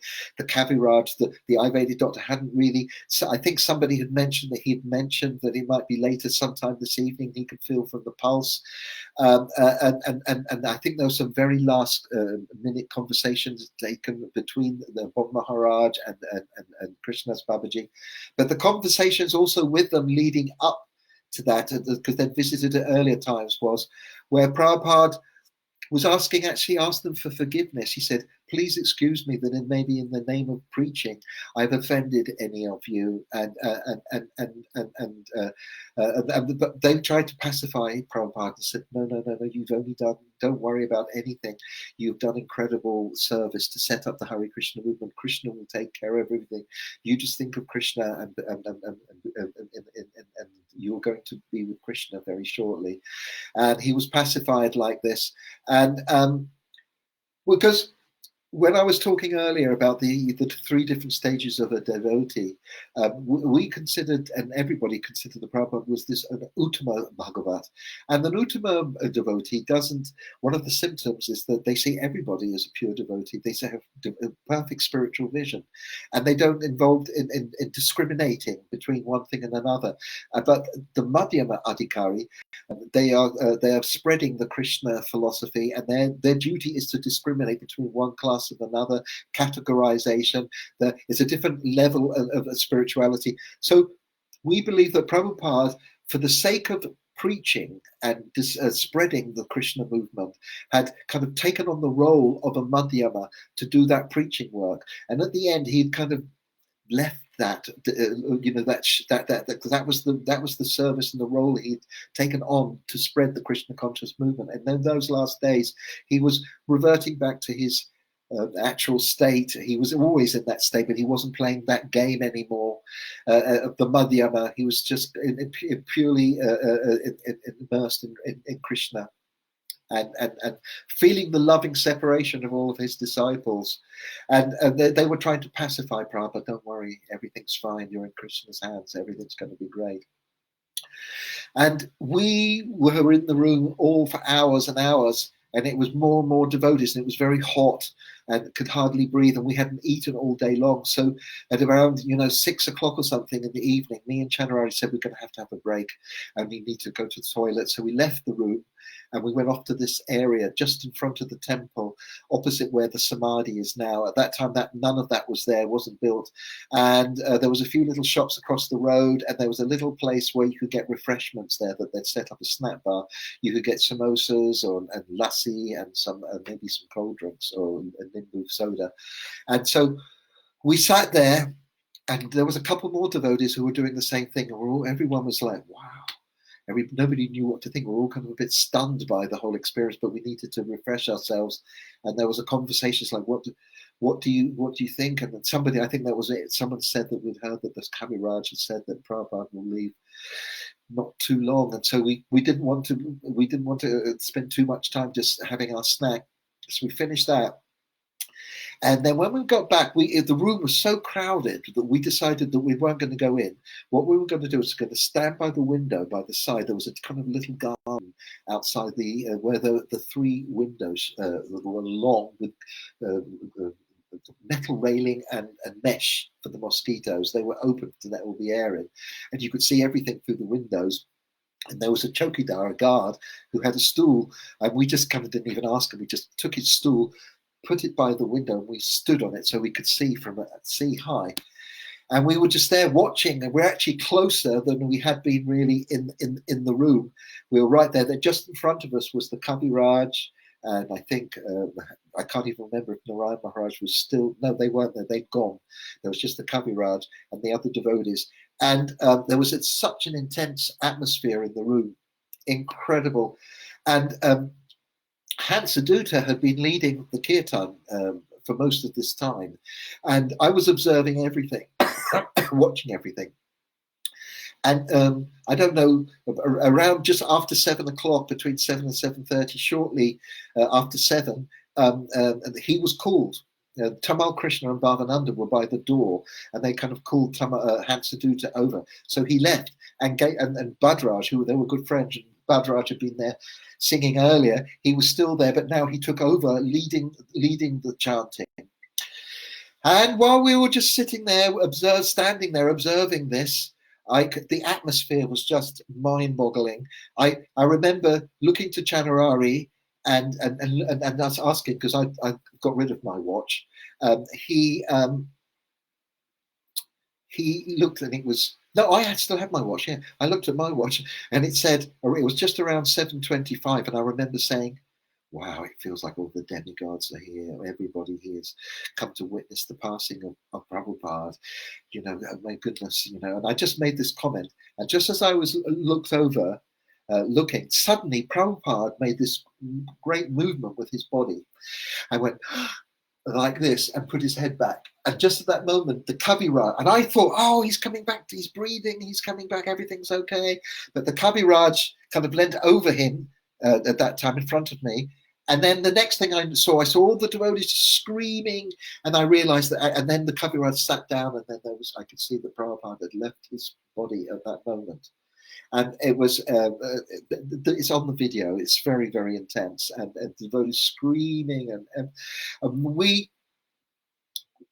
immediately decided to go around the side to try and get into the room. But already some of the leaders, they were already pushing the devotees out of the room because they had to deal with this, with Prabhupada in the next phase, and nobody really knew what was going to happen. So just as we came round, there was that one devotee from Yugoslavia. They were having to grab him because he was having a fit. He was freaking out. He was screaming and fitting, and devotees were really, really, really confused. Of course they were. Everyone was shocked. Nobody knew what to do.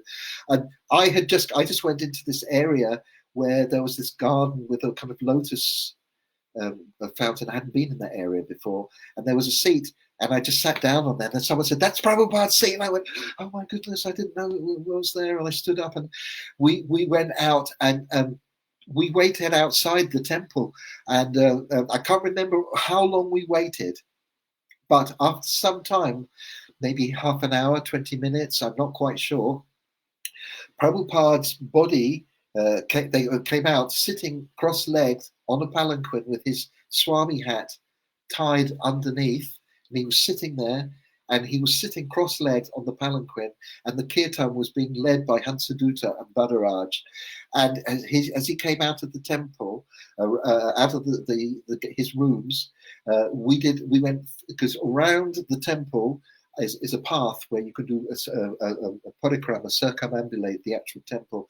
All temples have a place where you can go around. So we went 3 times around with this kirtan. There are some photographs from this time with Badraj, and there's one, I'm just in one of those photographs from that time, and there's videos of lots of this, of what was going on, taken by Vishaka and Yadubara. And we went round the temple 3 times, and then Prabhupada's was placed on the Vyasasan, on the palanquin, as far as I can remember, with the palanquin. And also at that time, while this had happened, messages had gone out to Narayan Maharaj and Krishnadas Babaji, and I think they'd come together, and Narayan Maharaj had arrived with some brahmacharis from the Gaudiya Math.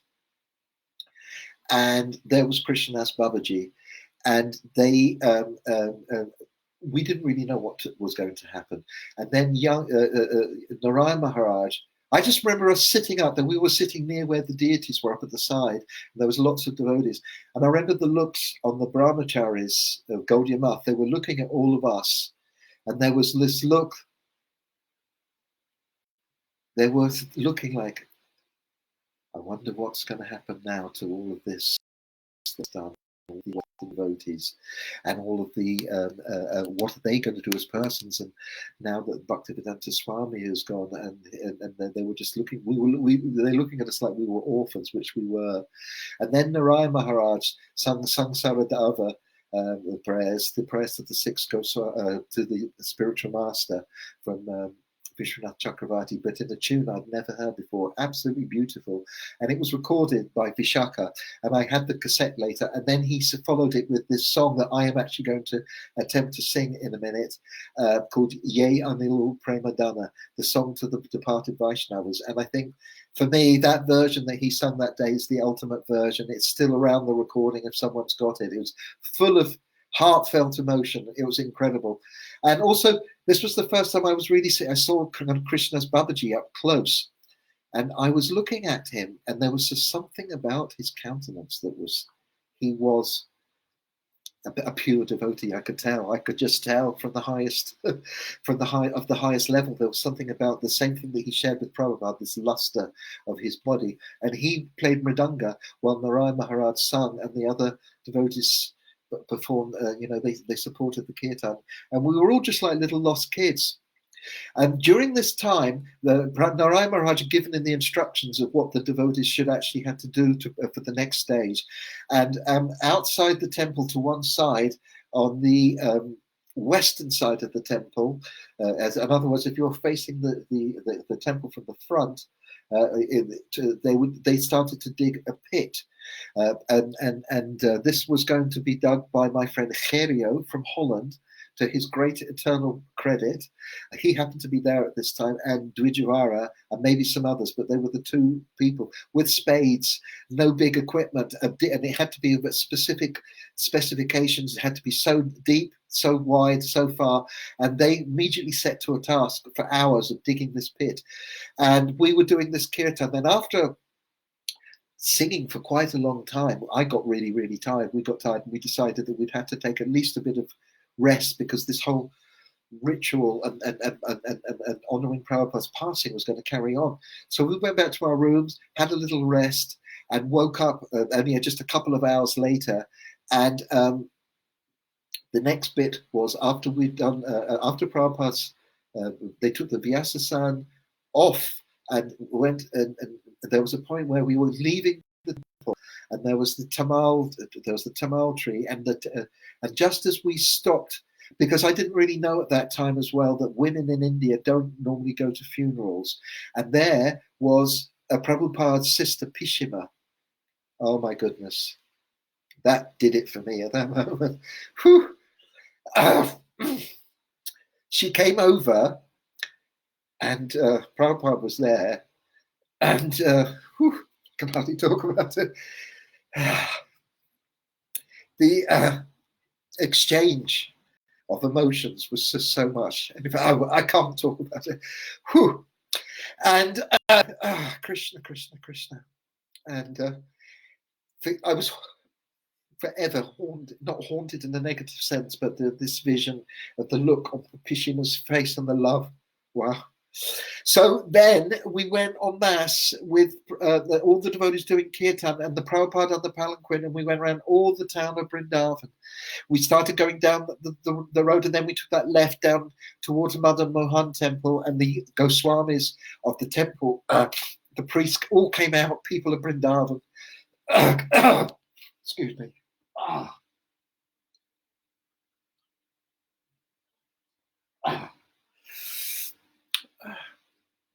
People in Vrindavan were all coming out to offer their respects, and we went round Vrindavan to all the different temples. There's videos of this. There's a bit where we come, I think, down towards Loy Bazaar, and I'm there playing cartels. Narayan Maharaj is there, all the devotees, Prabhupada's palanquin. We all went round Vrindavan, came back up the main road, back to Krishna Balaram Mandir, and then there was this ceremony led by Narayan Maharaj, who'd been leading the singing. Beautiful singing, what a beautiful voice he had. And he was quite young at that time. He was quite a bit younger. Prabhupada was 82, so he must have been in his 60s, maybe late 50s even at that time. And when I didn't know what was going to happen. Nobody said this is what's going to happen. We just followed along. There was obviously a plan going to be happening. And so when we got back, Prabhupada was placed on the western side, sitting there, and they put a cloth in front, and they performed an abhishek, and they washed him. And then they poured salt into the pit to cover the floor, and then there was a ladder going down, and some devotees went into the bottom, and then there was this, I think there is footage of it, of Prabhupada being passed. His body was so light and emaciated by the devotees, still in his lotus position, down now, carrying him, and they placed him in the bottom of the pit, facing east, right in the middle. And then there was a ceremony, and all these flowers were offered, on top of Prabhupada, and we all sat around. Everybody had some flower petals, and we were throwing them. And then Prabhupada's body was first covered with salt, And apparently this is to preserve the body from it not just from not being eaten by animals. That's it, race basically, apparently. And this is what happens to sadhus, holy, real sadhus.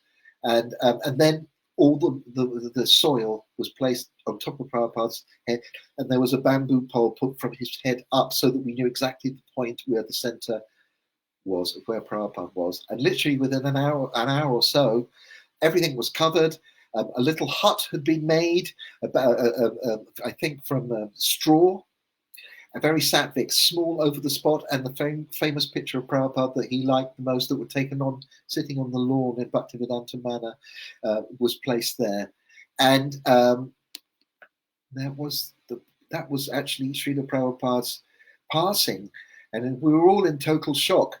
And for the next couple of days, there was amazing talks given by lots of devotees and remembrances, and people from, I think George Harrison had sent wishes, Allen Ginsberg, all of their condolences had been sent, and they were being read out. And the most interesting and touching talk was by Pradyumna Panditji. And it's a very strange quirk of fate that Panditji, who I'd never really heard speak, who was one of the most sensitive, intelligent devotees, all of his advice about what should happen next was neglected by other characters in Iskcon. That's nowadays I think they've sent an apology even to Pradyumna about how the fact that they disregarded his instructions, because the way things were going to go weren't exactly the way anybody expected them to go. In fact, we took a couple of days later, we took Prabhupada's murti, a small little murti of Prabhupada. We all went to Govardhan Hill. We did a parikrama of Prabhupada's little murti all around Govardhan Hill, to Radhakund and Shamakund. The base, and Prabhupada's murti was Abhishek. Achutananda was there to do that. And then we went back to Vrindavan from there. That was an incredible day. I remember that was the first time I'd ever gone to Govardhan. And there wasn't that many devotees. Some devotees had come from the West, so many people had come from America, from the rest of India. And then I remember talking to Satsvarup and Bhakti Charu, who was sitting there just after this. I'm up to them because I kind of liked Satsvarup, because I'd met him in Amsterdam, and he was approachable and you could talk to him. And I just said, "What do you think is going to happen now? Any idea?" And I remember him saying, "I don't think anybody really knows. We're just going to have to wait until Mayapur festival in February. And then, because that's when the meeting, and then it will be more clear." And so I'm going to stop my talk now, because I've covered the main story of Prabhupada's passing, and I'm going to carry on either tomorrow or the next day. I'll let everybody know, and I'll explain to you the aftermath of what actually did happen after Prabhupada passed, and actually what happened in Iskcon, and what I did involved with the whole story. So thank you very much for kind of allowing me to share that. The only time I've really talked about that in public was in 1990, when I happened to be in Mayapur, involved with the music project. That was another chapter in my life. I was there for a few months, and I actually happened to be, I think, the only person in Mayapur that had actually been in Vrindavana when Prabhupada had passed. And so on his disappearance day, I was asked, and I gave a talk there, and one even Gurukul boy was there. He said, "I always remember that talk you gave, because it was the only one I ever did. It was mostly the only time I ever sat on a seat in an Iskcon center and gave a talk." So that was the only time, and I have written it down, and it's in my book, and I've shared it on a Prabhupada disciple forum before, but it's the first time I've said it. So thank you. It's very, very well, it's to see one's spiritual master pass away, and my goodness gracious, and you could hear my story about how I didn't plan to be there. We didn't plan. We were here and there, and then we went there, then we went to Bombay, and we were all over, and we just happened to be there at that time. And I always feel blessed that I was able to be there. So now what I'm going to do is I'm going to sing a version, my version, of the song that we sing in to departed Vaishnavas. And this is the song that Narayan Maharaj sung that day. I've got it here. Oh no, it's in here.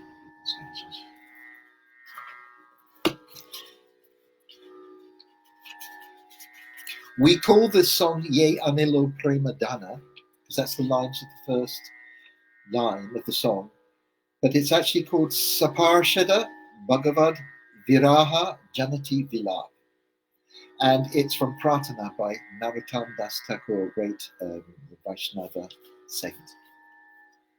So I'm not going to play with Mridanga, I'm just going to sing it by my voice. I think I maybe need to go up. Oh, sorry.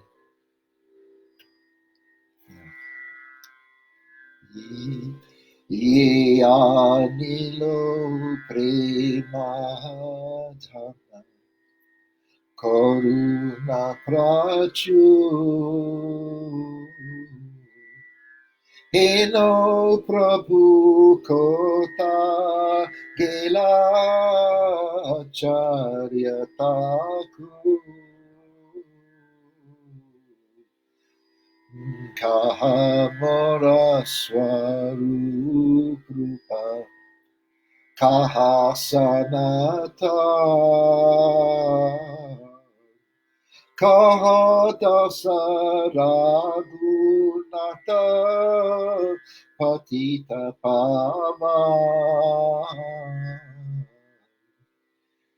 Kaha Mora Pata Juga Kaha Kavira Eka Kali Kota Gila Gaura Natada Pashane Kuibo Mata Anale Pashibo Gauranga Kunera Nidhi Kota Gele Pavo Se Saba Sangida Sange Jikoila Bilas Se Sangana Poya Naro Tamadas.